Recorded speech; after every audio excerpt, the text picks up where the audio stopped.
Well, first up tonight, the month of September recorded the highest inflation rate of 10.6% since the economy started picking up from the effects of the COVID-19 pandemic. Now, according to the Ghana Statistical Service, the increase in housing, water, and electricity costs were the major contributors to the hike in inflation. Professor Samuel Kobnenim is government statistician and has been explaining to journalists in Accra. Year-on-year inflation for the month of September 2021 stood at 10.6. This literally means that general price levels between September 2020 and September 2021 have gone up by 10.6%. So over a one-year period, September 2020 and September 2021, average prices of goods and services have gone up by 10.6%. On a month-on-month basis, comparing August 2021 to September 2021, general price levels have gone up by 0.6%. How do these figures compare with inflation for the previous months? The 10.6 that we've recorded for the month of September 2021 is the highest that have been recorded for the post-COVID-19 period, i.e. since August 2020. This is the first time that we are recording an inflation figure as high as 10.6. The highest that we recorded were during the pre-COVID period, i.e. July, June, and May 2021, which hovered around 10.3, 11.3, 11.2, and 11.4. So since August 2020, this is the highest inflation that we've recorded in the 14-month period. From a disaggregation point of view, i.e. food inflation and non-food inflation, and also from a locally produced items and imported items, food inflation stood at 11.5 for the month of September 2021. This indicates a 0.6% increase in the food inflation that was recorded for the month of August 2021. August 2021 food inflation stood at 10.9%, with September 2021 food inflation 11.5%. Now, the meeting of the Ministry of Trade and Industry, leadership of the Ghana Union of Traders Association, GUTA, and the Nigerian Union of Traders Association, Ghana, has again ended inconclusively. This is the second emergency meeting after the Nigerians failed to present documents requested. President of GUTA, Dr. Joseph Obeng, who was at the meeting, told journalists Ghanaian retailers are running out of patience.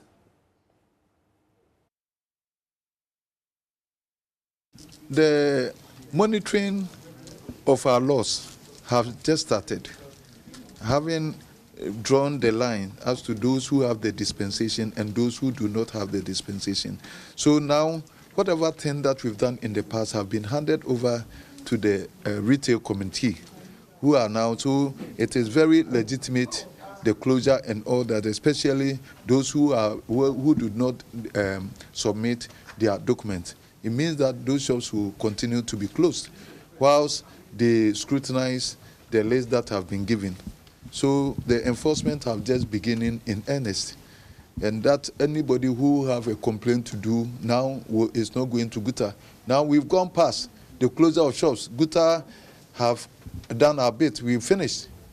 Now the government committee is in place to do its legitimate work.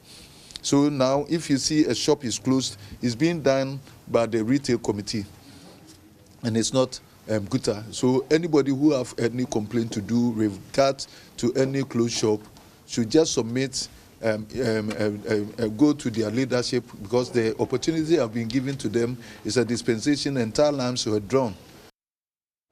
Well, President of the Nigerian Union of Traders Association, Ghana, Chukwemeka Inaji, says his members feel betrayed and have lost faith in the mediation efforts. He suspects there are plans to resume the closure of shops belonging to Nigerian retailers. So many documents have been changed registered, and so many of them in a different way. Even some people have gotten JIPC and they lost it because of how the event involves. Things have not been very straight and forward. It has been back and forth all these years. And therefore, it's very unfortunate if somebody who have a document have lost it and could not present. There's other documents that have been submitted to our administrator that could not make it here. And we are still pleading that those documents should be made. In fact, there's some that I think is in the bag that are not recorded. All those things are inconsistencies in human life. However, there's people who did not register. I cannot tell you that every Nigerian in Ghana have registered their businesses. But I think we have secured a deal for them. If things are well done, it means that they will have opportunity to register because there's a concession of not paying the standard duty of 5,000, which was the elephant in the house earlier. Though everybody have to depend on God and depend on luck now, because it's still lying in the hand of the committee, the government of Ghana in the whole, to consider anybody they want to consider. For those who their document have been submitted and is gone through, I congratulate them if it bring us a good tidings instead of trouble. So we are still depending on what the work that are going to go on. And we are living, a living being, we keep on living. So. You're watching Business Live. Still to come, renting a car by just clicking a button. The Joy Business Van tells the story of online car rental platform Whoopee Car. Will be engaging Yusuf Seidu in your shorts right now after this break.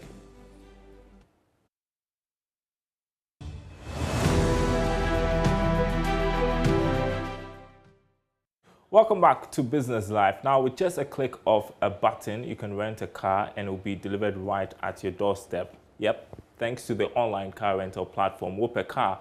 The Joy Business Van meets up with the founder, Yusuf Seidu, who aims to make the startup a global brand.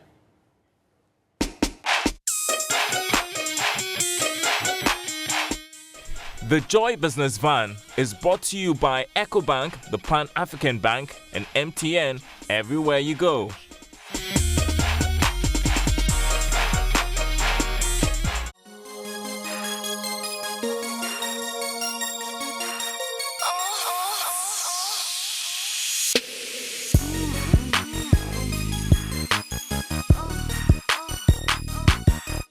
The pandemic restrictions have eased and travel has started picking up.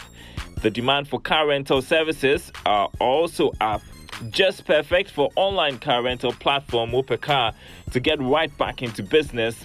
But the idea to operate this platform came way before the pandemic. Somewhere in 2017, right, I was caught up with trying to help out a friend who was coming in from out of town, from the US.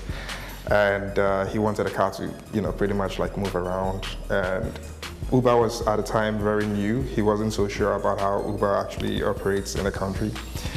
So I said, okay, I'll try and figure out if I can find a good deal for him. That's Yusuf Seidu, a pharmacist, now digital marketer. Well, his quest to help a friend proved rather tiresome. He surfed the net, but was rather led to global brands, which were quite expensive. He decided to go around from one rental company to the next for a good deal. I went through that hustle of going around, asking for prices, comparing prices, trying to make up a decision and communicating that with him. It was a lot of back and forth. So while I was going through that experience, I just thought to myself that Uber is new in this country. And Uber operates as a taxi service, right? So we don't have anything that operates in the rental space like Uber. And considering the experience that I was going through, it makes sense to actually have something similar to Uber, but it actually focuses on the rental market. That's how the idea for Whoopee Car came.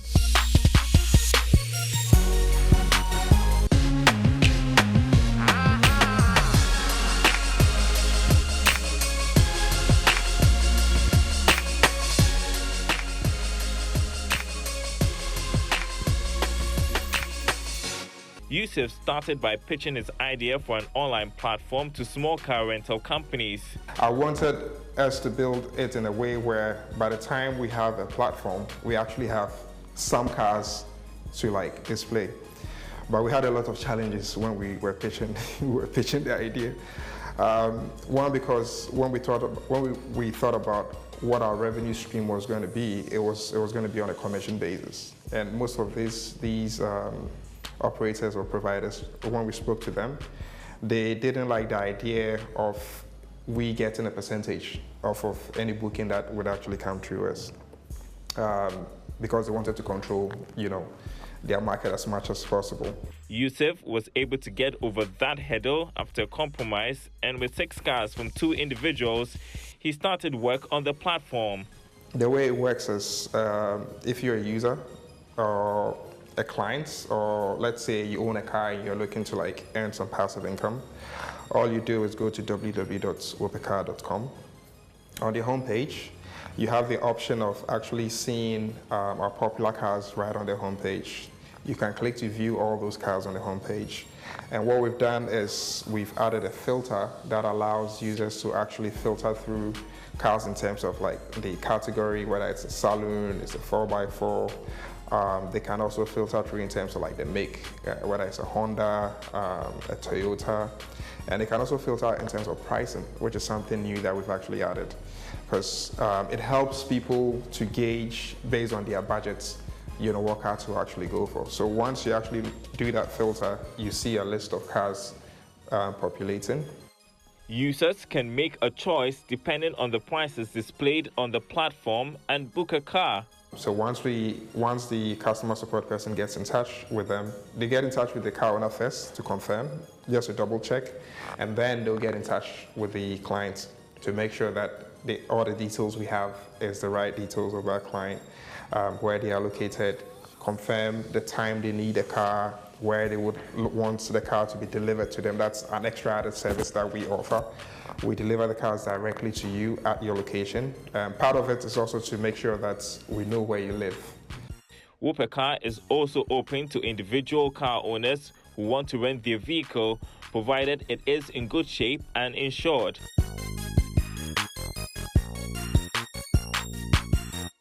Whoopee Car has experienced steady growth in rentals since it started operating in 2018. The most challenging period for this business yet was during the height of the pandemic, when a lockdown was imposed. We had our lowest sales, our lowest revenue within those 2 months. But surprisingly, after April, it started picking up. And I guess it was because a lot of people still wanted to move around or get around. In as much as people were working from home or people were being limited by, going out or commuting outside, we still had that opportunity. And one thing that worked well for us was our B2B customers.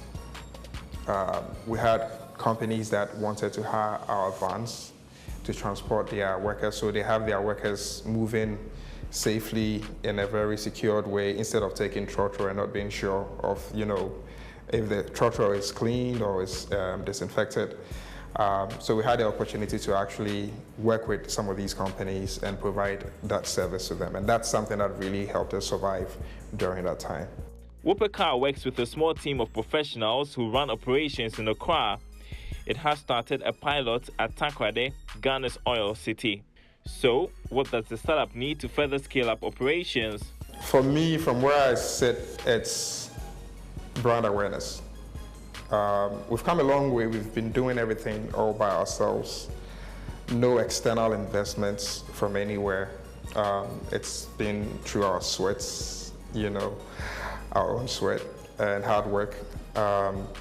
So having the opportunity to put our brand out there more, giving more visibility to our brand, creating that awareness about who we are, our mission, what we aim to achieve, and what our vision is, I think that is something that would definitely help us scale up.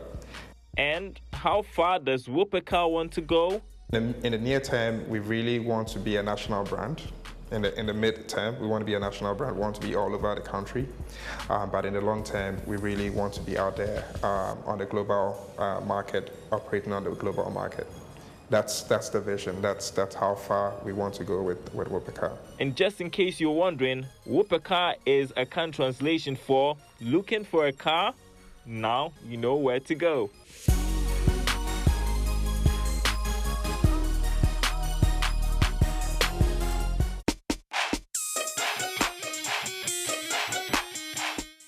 The Joy Business Van was brought to you by EcoBank, the Pan-African Bank, and MTN everywhere you go.